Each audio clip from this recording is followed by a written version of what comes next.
What is up, y'all? Welcome back to another episode of the Off Market Operator Podcast. I am your host, Cole Ruud-Johnson. If you're new here, welcome. And today's show, we are going to talk about it's a new style show. It's a show style I haven't done before.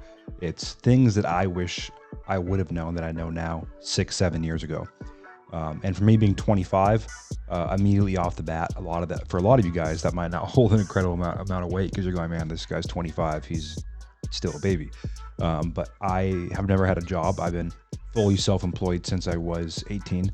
And I think over the last 7 years, I've learned a lot of things that now, if I knew at the beginning of my journey, would have expedited it in a lot of ways. So without further ado, let's get right into the show. Alrighty, guys. This show today is not about regret. It's not about mistakes. Everything that I've done, the partnerships that I've had, the ones that have succeeded, the ones that have failed, the lessons I've learned, the businesses I've built, the employees I've had to fire, had issues with. I wouldn't do away with any of it. I wouldn't change any of it. It's more about you guys earlier on your journey, how quickly you can pay down the ignorance debt, right? Dave Meltzer, who's a guy I've followed a lot of his stuff for a long time, talks about that. You pay it down with time, or you pay it down with education. And I think one of the most memorable things to me in my life, I was 19, and 19, one of my grandpas was still alive, and I was taking him to Bible studies every Tuesday morning, drive him to both of them. He had back-to-back Bible studies, and coincidentally, I don't know how this happened, but the same place where he had his second Bible study, one of the mornings was Dave Meltzer had a little meet and greet. And I remember going and shaking his hand and sitting there and listening to him just talk about his thoughts on, business and his purpose, and big shift for me. So one of the things I'll say for you guys talking to my younger self is the one thing I was right on was understanding the value of compounding relationships. I think that's the one thing, if you take most things away from my career to date, that's the one thing that made the most shift, the most dramatic shift for me was those relationships. I talked about it a lot on the show, but I don't think there's some magical mentors out there waiting. You have to bring value, and that's the reality of the world. And people live in this bubble of, man, I can just DM a guy on Facebook and he'll just want to grab coffee with me because I'm me. And I remember when I first started, I sent out all those Facebook messages, but very quickly realized these guys that I want to get to know, they're not freaking going to respond to my Facebook message.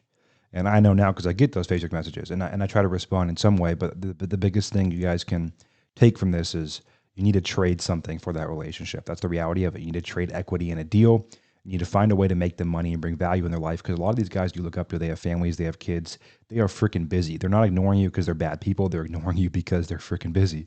And to get time on their calendar, to get them to take time away from their families and kids to mentor you, to help you learn, to work on deals with you, whatever you're looking to have them teach you, there has to be some kind of tangible, understandable benefit. And that benefit can be as simple as you're fun to hang out with one day, but for now you have to find some way to bring them value. So looking back, I would even double down more on that, on trading equity for relationships, because relationships are what truly move the needle across the board. The next thing is partnerships. I think partnerships are, I've made a lot of mistakes on that end, and I have really, really good partnerships, and I had some really, really rough partnerships. Not rough in the sense they weren't successful. Rough is in the sense of they ended worse than I would have liked, and a lot of that is because of myself, and I'm aware of that. And looking back to 18, 19, 20, one of the main reasons I was partnering with people in the first 2-3 years of my entrepreneurship journey was because of lonely, of fear, right? You don't want to go through the hard nights alone. You don't want to deal with the anxieties alone, the stress alone, the hiring alone, the employee problems, all of the things that business brings you. Yeah, they're easier to digest with other people, but one of the biggest things I would have understood going back is a partnership should do two things. One, a partnership should amplify your business at least 3 times. Meaning, if you are doing $500,000 in revenue a year alone, and a partnership's going to double that, to me, it's not worth it, right? Because you have partnership and complexity around that to just do double the revenue, which oftentimes you're making the same or less, because at scale, your net margin, your bottom line does compress. And the second part of the partnership equation puzzle is you want them to 3x, so not 2x, 3x. And if I was going to partner with someone and I'm doing $1 million a year, and that partnership will get me to $3 million, absolutely, I'll do that all day. To me, that is amplification, and that's the first part of a partnership. And the second thing is, to me, I have a rule now. I'm only going to partner with people that I admire. And that sounds kind of weird, but my most successful business partnerships have come from usually people older than me that are quasi mentors of mine that I truly admire. Why? Well, because it creates a level of respect and a level of understanding and a level of, just a healthy partnership to me. So if it amplifies and I admire them, they don't have to be older. It could be someone younger. But if I admire them, their achievements, their background, to me, that's a really good sign that we're going to have mutual respect and we're going to be able to work through a lot of issues that you're going to have in a business partnership. Because in a lot of ways, it's similar to a marriage, right? You're going to have conflict, you're going to have disagreements, you're going to have a lot of hard conversations. And if you respect that person, you admire that person, and you know they amplify what you're doing, it leads to a much better situation. And I think on the partnership side, a lot of people long term, they don't look 3, 4, 5 years down the road. You need to, right? As the company grows, what's that going to look like? Because I think a lot of people have the issue in partnerships where one of the partners gets to kind of step back in the business in terms of hardcore day-to-day activities sooner than the other. And that can create conflicts. You guys want to talk about what that looks like. You want to have conversations around roles, around pay, around other things you want to do. You want to treat it like you would a marriage or a serious relationship. You just want to you want to treat it with that kind of level of respect and long-term thinking. You wouldn't marry someone without thinking 3, 5, 10 years down the road of what that's going to look like. Well, some people do, but I feel like that's not a smart thing to do. And so you want to treat this the same way. You want to make sure you're looking down the road and processing that way. So that's partnerships. Partnerships are a big one people mess up on. The next thing I would tell myself, especially going back, if I can tell my 19 or 20-year-old self, would be, that is 19 and 20. I'd say 18, 19, 20 is when I first started making serious money. Call it, like, to me, that was at the time was I had a lot of money to play with. And one of the things I didn't do, which in hindsight's 2020, but for you guys out there that are wholesaling your first few deals, I would have found a way to partner with people and buy those deals, because a lot of those homes in like Tacoma, Washington, that I was wholesaling for $230,000 back in 2018, 2019, are now worth $500,000, $600,000, $700,000. And yeah, anyone could say that, and it's hindsight is 2020, but I would have definitely slowed down and understood why I was doing what I was doing. And you guys all should ask yourself that question: why are you doing what you're doing? Where is this machine heading? And I didn't ask that question to myself, right? Where is this machine heading? Because if you're building a wholesale company, a flipping company, development company, you're not really building a sellable business.